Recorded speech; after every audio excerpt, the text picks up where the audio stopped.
아빠 엄마가 장례식장에 안 와요. 그날 아침 장모님의 장례식장에서 받은 딸 은지의 전화였습니다. 목소리에 당황과 걱정이 가득했어요. 뭐라고? 지금 어디 있는데? 집에 있대요. 전화도 안 받고 문자도 보냈는데 먼저 가 있어 이렇게만. 그 순간 가슴이 철렁 내려앉았습니다. 장모님이 돌아가셨는데 딸인 아내가 장례식장에 오지 않는다고요? 아무리 생각해도 이해할 수 없는 상황이었어요. 장례식장은 이미 많은 조문객들로 붐비고 있었습니다. 친척들, 지인들이 모여서 장모님의 마지막을 배웅하고 있는데 정작 딸인 제 아내만 없었어요. 형님, 형수님은 안 와요? 무슨 일 있어요? 직장 동료가 걱정스러운 얼굴로 물어왔습니다. 아, 몸이 안 좋아서 그래. 조금 있다 올 거야. 거짓말이었습니다. 아내가 왜 오지 않는지 저도 몰랐으니까요. 하지만 이 자리에서 진실을 말할 수는 없었어요. 사람들 앞에서 딸이 어머니 장례식에 오지 않았다는 걸 어떻게 말합니까? 장례식은 그렇게 시작되었습니다. 저는 상주 자리에 앉아서 조문객들을 맞았어요. 사람들은 고개를 숙이며 위로의 말을 건넸지만 제 머릿속은 온통 아내 생각뿐이었습니다. 대체 왜 오지 않는 걸까? 3일장이 끝날 때까지 아내는 끝내 오지 않았습니다. 문자와 전화로만 미안해, 내가 갈 수가 없어라고만 했어요. 그 말이 무슨 뜻인지 알 수 없었습니다. 장례를 마치고 집으로 돌아왔을 때 아내는 거실 소파에 앉아 있었습니다. 눈이 퉁퉁 부어 있었어요. 울었던 흔적이 역력했죠. 여보, 왜 그랬어? 장모님 마지막인데 왜 오지 않은 거야? 아내는 대답하지 않았습니다. 그저 고개만 떨구고 있었어요. 그날 밤 저는 장모님 댁으로 갔습니다. 유품을 정리하기 위해서였죠. 장모님은 평생 혼자 사셨어요. 남편, 그러니까 저희 장인어른은 제가 결혼하기 전에 돌아가셨거든요. 작은 투룸 아파트. 평생 혼자 사신 흔적들이 곳곳에 남아 있었습니다. 낡은 가구들, 오래된 사진들. 옷장을 정리하다가 제 손이 멈췄습니다. 서랍 깊숙한 곳에서 봉투 하나가 나왔어요. 겉봉에는 이렇게 적혀 있었습니다. 정민이에게. 아내 이름이었어요. 봉투를 열었습니다. 안에는 편지 한 통과 통장 하나가 들어 있었어요. 떨리는 손으로 편지를 펼쳤습니다. 그리고 읽기 시작했어요. 첫 문장부터 가슴이 무너져 내렸습니다. 정민아, 엄마가 미안하다. 편지는 이렇게 시작되었습니다. 정민아, 엄마가 미안하다. 지금까지 숨겨왔던 진실을 이제야 말하게 되어 정말 미안해. 엄마가 죽고 나면 이 편지를 읽게 될 거라는 걸 알아. 그래서 용기 내어 쓴다. 내가 알아야 할 진실을 말이야. 손이 떨렸습니다. 무슨 진실이길래 지금까지 숨겨왔다는 걸까요? 너는 1984년 3월 15일에 태어났지. 그날 엄마 인생에서 가장 행복한 날이었어. 하지만 동시에 가장 슬픈 날이기도 했단다. 1984년 3월 15일. 아내의 생일이었습니다. 그날이 왜 슬픈 날이었을까요? 사실은 말이야. 너를 낳던 그날 내 아빠가 교통사고로 돌아가셨어. 순간 숨이 멎는 것 같았습니다. 엄마는 병원에서 너를 낳고 있었어. 진통이 너무 심해서 정신이 하나도 없었지. 그런데 분만실에서 너를 낳고 정신을 차렸을 때 간호사가 와서 말하더라. 산모님, 남편분이 사고가 났다고 합니다. 라고. 편지를 읽는 제 눈에서 눈물이 흘러내렸습니다. 내 아빠는 엄마가 진통으로 힘들어하니까 미역을 사러 새벽 시장에 갔었어. 우리 마누라 미역국 끓여 먹어야지 하면서 말이야. 그런데 돌아오는 길에 중앙선을 침범한 화물차와 정면 충돌을 했어. 그 자리에서 즉사했단다. 아, 이럴 수가. 병원에서는 엄마한테 알리지 말라고 했어. 산후 우울증이 올까봐 걱정됐던 거야. 하지만 엄마는 알고 있었어. 너를 품에 안았을 때 내 아빠가 오지 않는다는 걸 이미 느꼈어. 저는 편지를 잠시 내려놓고 눈물을 닦았습니다. 숨을 크게 들이마셨어요. 계속 읽어야 했습니다. 장례는 내가 태어난 지 이틀 만에 치렀어. 엄마는 산후 회복도 안 된 몸으로 장례식장에 갔단다. 신생아실에 있는 너를 두고 말이야. 사람들은 엄마 보고 미쳤다고 했어. 애 낳은 지 이틀 된 사람이 무슨 장례식이냐고 말려. 하지만 엄마는 가야 했어. 내 아빠의 마지막을 보내주고 싶었거든. 아, 장모님. 장례식장에서 엄마는 내 아빠 영정 앞에 무릎을 꿇고 빌었어. 여보, 미안해. 내가 아이를 낳느라 당신을 보내는구려. 우리 딸 태어났어. 정말 예쁜 딸. 당신 꼭 닮았어. 근데 당신은 왜 떠나? 왜 우리를 두고 가는 거야? 그렇게 울고 또 울었단다. 편지를 읽으면서 저도 울었습니다. 30년 전 젊은 장모님이 겪었을 고통이 얼마나 컸을까요? 그날 이후로 엄마는 결심했어. 너한테는 절대 이 이야기를 하지 않기로. 내가 태어난 날이 아빠가 돌아가신 날이라는 걸 알면 너는 평생 죄책감에 시달릴 거라고 생각했거든. 그래서 엄마는 거짓말을 했어. 내 아빠는 내가 3살 때 돌아가셨다고 말이야. 맞습니다. 아내는 항상 그렇게 말했어요. 아버지에 대한 기억이 거의 없다고, 3살 때 돌아가셨다고. 사실 내 아빠는 너를 한 번도 안아보지 못했어. 내 얼굴도 보지 못하고 떠났단다. 그게 얼마나 억울하고 슬픈지 아니? 하지만 엄마는 내가 행복하게 자라길 바랐어. 그래서 아빠 이야기를 많이 해줬지. 아빠가 얼마나 좋은 사람이었는지, 얼마나 너를 기다렸는지. 모두 사실이야. 단지 시간만 조금 바꿨을 뿐이지. 편지는 계속되었습니다. 너는 잘 자라줬어. 엄마 혼자 키웠지만 너는 너무 착하고 똑똑하게 자라줬단다. 초등학교 때 상장 받아오면 엄마가 얼마나 기뻤는지 알아? 중학교 때 반장했을 때, 고등학교 때 대학 합격했을 때, 그 모든 순간들이 엄마한테는 기적 같았어. 저는 아내의 어린 시절 사진들을 떠올렸습니다. 장모님과 단둘이 찍은 사진들. 그 사진 속에서 두 사람은 항상 웃고 있었어요. 하지만 그 웃음 뒤에 이런 슬픔이 숨어 있었다니.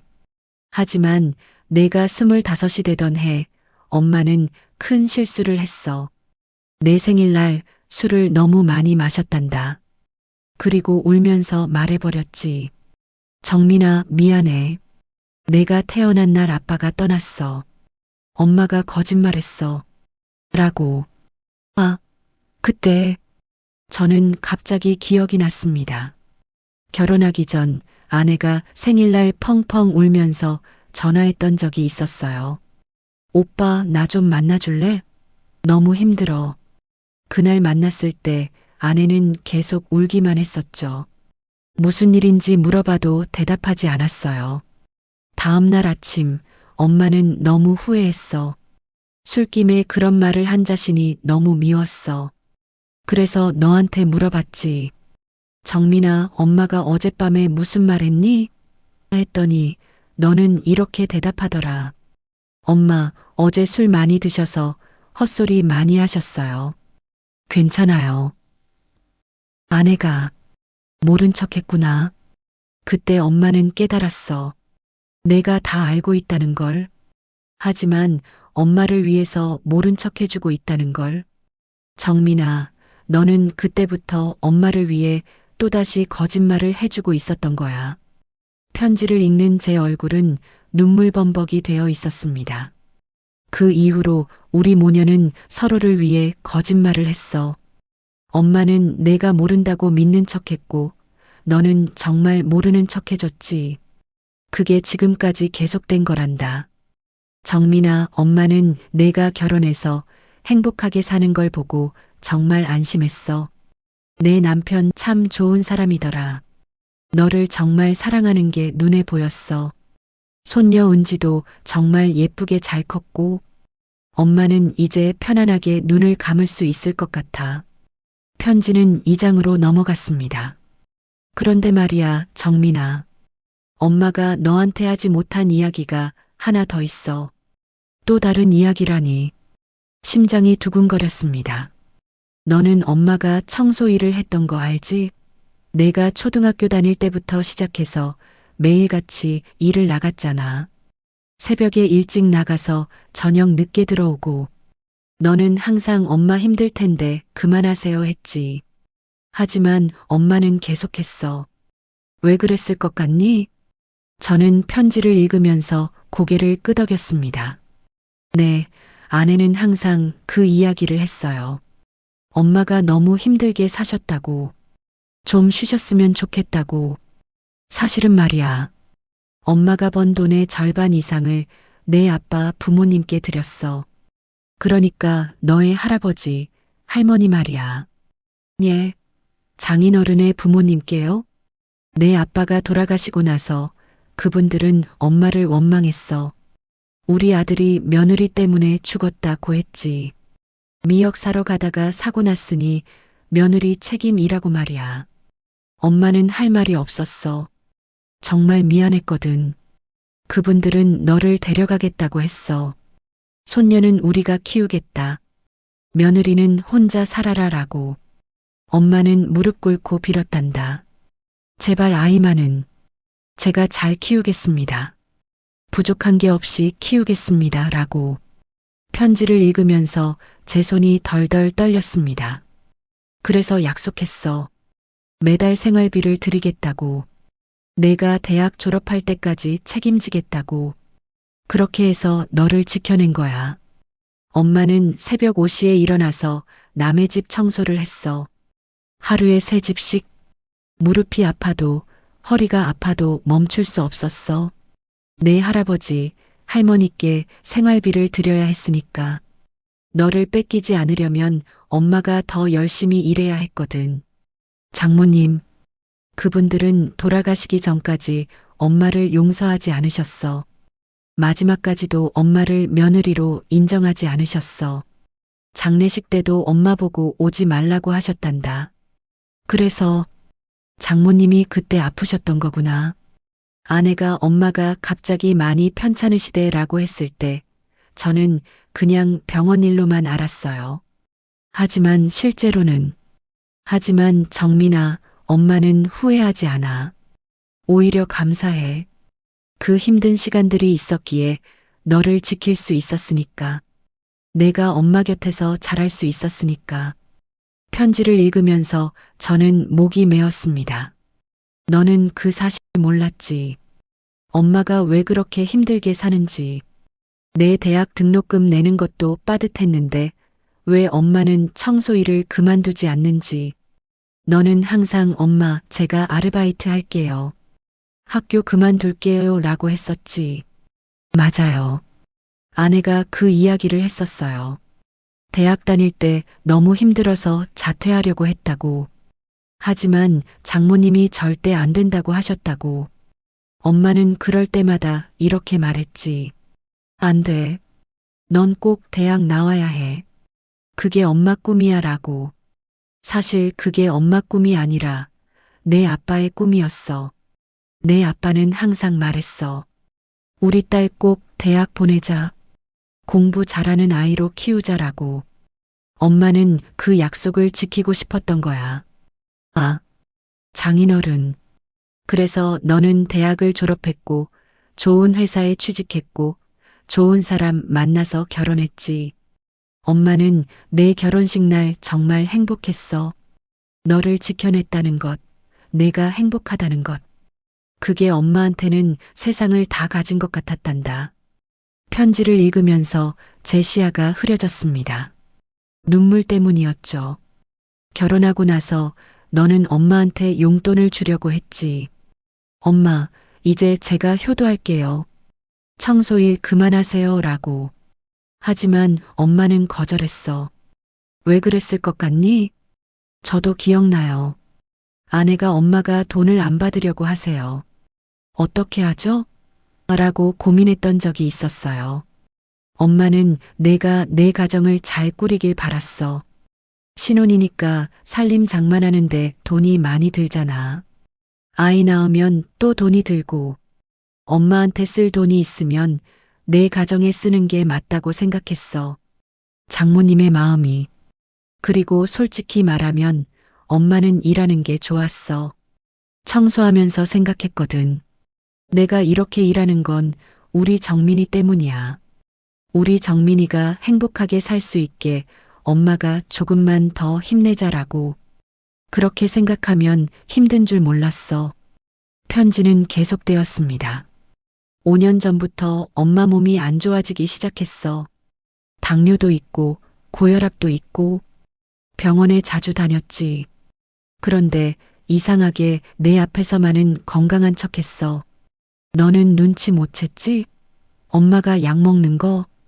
아내가 엄마 건강검진 받으시라고 해도 안 가세요 라고 했던 게 생각났습니다. 엄마는 내가 걱정할까봐 숨겼어.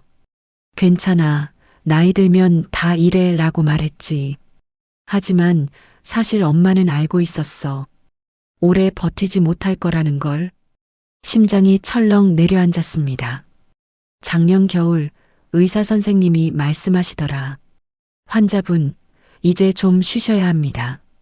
당뇨 합병증이 온 것 같은데 이대로 가다간 큰일 납니다 라고. 엄마는 그때 알았어. 아, 내 시간이 얼마 안 남았구나. 편지를 읽는 손이 떨렸습니다. 그래서 엄마는 준비했어. 내가 슬퍼하지 않도록. 내가 후회하지 않도록. 이 편지도 그래서 쓰는 거야. 엄마가 떠난 후에 내가 궁금해할 것 같아서. 편지의 마지막 장이었습니다. 정민아, 이제 통장 이야기를 할게. 통장? 맞아요. 편지와 함께 통장이 들어 있었습니다. 저는 통장을 꺼냈어요. 표지를 보니 아내 이름으로 되어 있었습니다. 엄마가 평생 모은 돈이야. 많지는 않아. 3천만 원 정도. 청소 일하면서 조금씩 모았어. 너한테 주고 싶었는데 살아생전에는 줄 수가 없었어. 내가 안 받을 것 같아서. 3천만 원. 평생 동안 청소 일하시면서 모은 돈이었습니다. 이 돈은 은지 교육비로 써. 우리 손녀 참 똑똑하더라. 영어도 잘하고 피아노도 잘 치고. 엄마는 은지가 커서 좋은 사람 되길 바라. 내가 그랬던 것처럼. 손녀를 위해서 마지막까지. 그리고 정민아, 엄마가 제일 하고 싶은 말이 있어.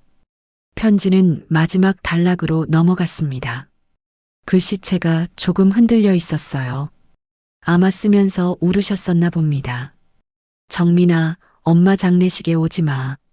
예. 저는 그 문장을 다시 읽었습니다. 엄마 장례식에 오지 마라니요? 내가 태어난 날 내 아빠의 장례식이 있었던 것처럼 엄마가 떠나는 날 너는 오지 않았으면 좋겠어. 엄마는 내가 슬픈 표정 짓는 거 보기 싫어. 내가 우는 모습 보기 싫어. 엄마가 떠나는 날 너는 집에 있어. 그리고 웃으면서 지내. 은지랑 같이 맛있는 것도 먹고 TV도 보고. 그게 엄마한테는 제일 좋은 거야. 내가 행복한 모습이 엄마한테는 가장 큰 선물이거든. 편지를 읽으면서 저는 무릎을 꿇었습니다. 바닥에 주저앉아서 엉엉 울었어요. 내가 태어난 날 내 아빠가 떠났어. 그래서 너는 평생 생일을 제대로 즐기지 못했지. 엄마는 그게 항상 미안했어. 하지만 정민아, 이제는 그 짐을 내려놓았으면 좋겠어. 편지가 계속되었습니다. 내 아빠는 너를 위해 미역을 사러 갔다가 떠났어. 그건 사고였어. 누구의 잘못도 아니야. 내 잘못은 더더욱 아니고. 내 아빠는 너를 정말 사랑했어. 미역국 한 그릇 끓여주고 싶어서 새벽에 나갔던 거야. 그게 사랑이었어. 아, 장인어른. 그리고 엄마도 마찬가지야. 엄마가 힘들게 산 것도 너를 사랑했기 때문이야. 청소일이 힘들었던 게 아니라 내가 없었다면 더 힘들었을 거야. 너는 엄마의 희망이었어. 엄마의 이유였어. 편지를 읽으면서 제 얼굴은 눈물범벅이 되어 있었습니다. 정민아, 엄마는 행복했어. 정말이야. 힘들었지만 행복했어. 너라는 딸이 있어서, 사위가 좋은 사람이어서, 손녀가 예뻐서. 엄마는 이 세상에서 가장 복받은 사람이야. 그러니까 슬퍼하지 마. 엄마는 편안하게 떠날 거야. 내 아빠한테 가서 이렇게 말할 거야. 여보, 우리 딸 잘 컸어요. 당신이 한 번도 못 봤지만 정말 좋은 사람이 됐어요. 당신이 자랑스러워할 딸이에요 라고. 편지의 마지막 문장이었습니다. 정민아, 사랑한다. 태어나줘서 고마워. 엄마 딸이 되어줘서 고마워. 다음 생에도 너의 엄마가 되고 싶어. 마이너스 엄마가. 편지가 끝났습니다. 저는 한참 동안 그 자리에 주저앉아 있었습니다. 울고 또 울었어요. 이제야 알았습니다. 아내가 왜 장례식에 오지 않았는지. 장모님의 마지막 부탁이었던 거예요. 장례식에 오지 말고 집에서 행복하게 지내라고. 아내는 그 부탁을 지킨 거였습니다. 엄마의 마지막 소원을 들어주려고. 비록 자신의 마음은 너무나 아팠지만 엄마가 원한 대로 해주고 싶었던 거죠. 저는 휴대폰을 꺼냈습니다. 아내에게 전화를 걸었어요. 여보. 응. 아내의 목소리가 들렸습니다. 울고 있었어요. 미안해. 내가 몰랐어. 장모님이 그런 부탁을 하셨는지. 오빠, 나 너무 힘들어. 엄마 장례식에 가고 싶었는데 못 갔어. 알아. 다 알아. 괜찮아. 장모님이 그렇게 원하셨으니까. 당신은 잘한 거야. 전화로 들리는 아내의 울음소리가 가슴을 찢었습니다. 오빠, 편지 봤어? 응, 다 봤어. 엄마가 얼마나 힘들게 사셨는지. 나는 왜 몰랐을까? 당신 잘못 아니야. 장모님이 숨기신 거잖아. 당신이 행복하게 살길 바라셔서. 한참을 울다가 아내가 말했습니다. 오빠, 나 지금 엄마 집으로 갈게. 같이 있어 줄래? 그래. 나도 여기 있어. 같이 있자. 30분 후 아내가 도착했습니다. 문을 열고 들어온 아내의 얼굴은 눈물로 범벅이 되어 있었어요. 우리는 말없이 서로를 껴안았습니다. 그리고 함께 울었어요. 미안해, 여보. 내가 당신한테 제대로 말하지 못해서. 아니야. 괜찮아. 나도 미안해. 장모님이 얼마나 힘들게 사셨는지 제대로 몰랐어. 우리는 거실 바닥에 앉았습니다. 장모님의 물건들을 함께 정리하기 시작했어요. 오래된 사진첩이 나왔습니다. 펼쳐보니 아내의 어린 시절 사진들이 가득했어요. 초등학교 입학식 사진, 중학교 졸업식 사진, 고등학교 수학여행 사진. 모든 사진에 장모님이 함께 계셨습니다. 환하게 웃고 있는 장모님. 딸을 자랑스럽게 바라보는 눈빛. 엄마, 정말 나를 위해서만 사셨구나. 아내가 사진을 보며 중얼거렸습니다. 또 다른 상자에서는 아내가 어렸을 때 쓴 편지들이 나왔어요. 어린이집 때 쓴 편지, 초등학교 때 쓴 편지. 엄마 사랑해요. 엄마가 세상에서 제일 좋아요. 엄마 아프지 마세요. 아내의 어린 글씨로 쓰여 있었습니다. 장모님은 그 편지들을 전부 보관하고 계셨어요. 엄마가 이걸 다 가지고 계셨네. 아내가 편지를 보며 눈물을 흘렸습니다. 그리고 우리는 옷장 깊숙한 곳에서 또 다른 상자를 발견했습니다. 열어보니 남자 옷들이 들어 있었어요. 오래된 양복, 와이셔츠, 넥타이. 아빠 옷이야. 엄마가 보관하고 계셨어. 아내가 옷을 만지며 울었습니다. 상자 맨 밑에는 사진이 한 장 있었어요. 젊은 남녀가 함께 웃고 있는 사진. 장모님과 장인어른이었습니다. 사진 뒷면에는 이렇게 쓰여 있었어요. 1993년 12월 25일. 정민이를 기다리며. 마이너스 강민수, 이영희. 아내의 부모님 이름이었습니다. 아빠, 엄마. 아내가 사진을 꼭 안고 울었습니다. 저도 아내를 안아주며 함께 울었어요. 밤이 깊어갈 때까지 우리는 장모님의 물건들을 정리했습니다. 하나하나 정리하면서 장모님의 인생이 보였어요. 딸을 위해 살았던 지난 날, 혼자서 견뎌냈던 고통, 숨겨왔던 사랑. 다음 날 아침 우리는 장모님 영정 앞에 갔습니다. 장례식은 이미 끝났지만 아내는 엄마를 꼭 다시 뵙고 싶다고 했어요. 빈 장례식장에 장모님 영정만 남아 있었습니다. 아내는 영정 앞에 무릎을 꿇고 절했습니다. 엄마, 미안해요. 장례식에 못 와서. 하지만 엄마 말씀 지켰어요. 엄마가 원하신 대로 집에 있었어요. 아내의 목소리가 떨렸습니다. 엄마가 얼마나 힘들게 사셨는지 이제야 알았어요. 미안해요, 엄마. 제가 더 잘해드릴걸. 더 자주 찾아뵐걸. 더 많이 사랑한다고 말씀드릴걸. 아내가 엉엉 울었습니다. 엄마 편지 봤어요. 아빠 이야기도 다 알았어요. 엄마가 지금까지 계속 할머니, 할아버지 생활비 들이신 것도 저 때문에 그렇게 힘들게 사신 거 다 알았어요. 저도 옆에서 무릎을 꿇었습니다. 장모님 영정을 보며 말씀드렸어요. 장모님, 사위가 늦게나마 진실을 알게 되어서 정말 죄송합니다. 장모님이 얼마나 훌륭하신 분이셨는지 이제야 알았습니다. 우리는 한참을 그렇게 있었습니다. 돌아오는 차 안에서 아내가 말했습니다. 오빠, 나 결심했어. 응? 은지한테 할머니 이야기 많이 해줄 거야. 할머니가 얼마나 대단한 분이었는지, 얼마나 우리를 사랑하셨는지, 그리고 할아버지 이야기도 은지가 알아야 해. 자기 뿌리가 어디인지. 저는 아내의 손을 꼭 잡았습니다. 그래, 좋은 생각이야. 그리고 우리 은지 교육비는 장모님이 주신 돈으로 쓰자. 장모님의 마지막 선물이니까. 응. 그날 밤 우리는 은지를 불러서 이야기했습니다. 은지야, 할머니 이야기 해줄게. 응, 엄마. 할머니, 어디 가셨어? 응. 할머니는 하늘나라 가셨어. 할아버지한테 가신 거야. 할아버지? 응.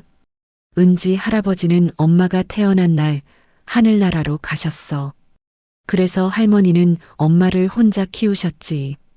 은지가 엄마를 안아주었습니다. 엄마 힘들었겠다. 응. 하지만 할머니가 있었잖아. 할머니는 정말 강한 분이셨어. 엄마를 혼자 키우시면서도 항상 웃으셨거든. 우리는 은지에게 할머니 이야기를 많이 해주었습니다.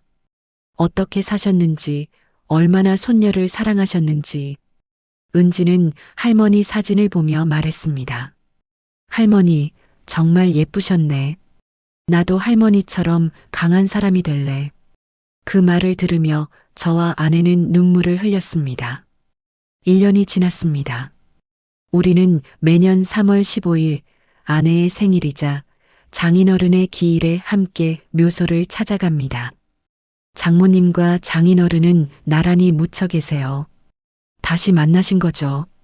엄마, 아빠, 저희 왔어요. 아내가 묘비 앞에 꽃을 놓으며 말합니다. 올해도 잘 지냈어요. 은지는 중학생 됐어요. 할머니가 남겨주신 돈으로 학원도 다니고 공부도 열심히 하고 있어요. 은지도 옆에서 말합니다. 할머니, 할아버지, 저 정말 열심히 살고 있어요. 할머니처럼 강한 사람이 될게요. 우리는 그렇게 매년 찾아뵙습니다. 그리고 집에 돌아와서는 아내가 좋아하는 음식을 해 먹습니다. 미역국도 꼭 끓여요. 오빠, 나 이제 생일이 슬프지 않아. 응? 예전엔 생일만 되면 아빠 생각나서 슬펐는데, 이제는 엄마 아빠가 나를 얼마나 사랑했는지 생각하게 돼. 그러면 감사한 마음이 들어. 저는 아내를 안아주었습니다. 장모님이 들으시면 좋아하실 거야. 응, 엄마가 원하신 게 이거였을 거야. 내가 행복하게 사는 거. 우리는 장모님이 남겨주신 통장으로 은지의 교육비를 쓰고 있습니다. 학원비, 교재비, 체험학습비, 그리고 통장 표지에는 아내가 이렇게 써놓았어요. 엄마의 사랑 마이너스 은지에게. 은지는 그 돈이 얼마나 소중한 돈인지 알고 있습니다. 할머니가 평생 동안 모으신 돈이라는 것을. 그래서 은지는 더 열심히 공부합니다. 할머니의 사랑에 보답하고 싶다고. 어느 날 은지가 말했습니다. 엄마, 나 커서 할머니처럼 살고 싶어. 응? 할머니처럼? 응. 다른 사람을 사랑하면서 사는 거. 할머니가 엄마를 사랑한 것처럼 나도 누군가를 그렇게 사랑하고 싶어. 그 말을 듣고 아내가 울었습니다. 하지만 슬픈 눈물이 아니었어요. 고마운 눈물이었죠. 장모님의 사랑이 이렇게 이어지고 있습니다. 딸에게서 손녀에게로. 그리고 언젠가 은지도 자신의 아이에게 이 이야기를 해줄 겁니다. 증조할머니가 얼마나 대단한 분이었는지. 사랑은 그렇게 대물림되는 것 같습니다. 장모님, 감사합니다. 딸을 이렇게 잘 키워주셔서, 그리고 저희 가족에게 이렇게 큰 사랑을 남겨주셔서, 장모님이 보여주신 사랑, 저희가 잊지 않겠습니다. 그리고 은지에게, 또 은지의 아이들에게 계속 전하겠습니다. 사랑은 이렇게 하는 거라고. 희생은 이렇게 하는 거라고. 진정한 가족은 이런 거라고. 장모님, 편히 쉬세요. 그리고 장인어른을 만나서 행복하세요. 저희는 여기서 잘 살아갈게요. 장모님이 원하신 대로 행복하게.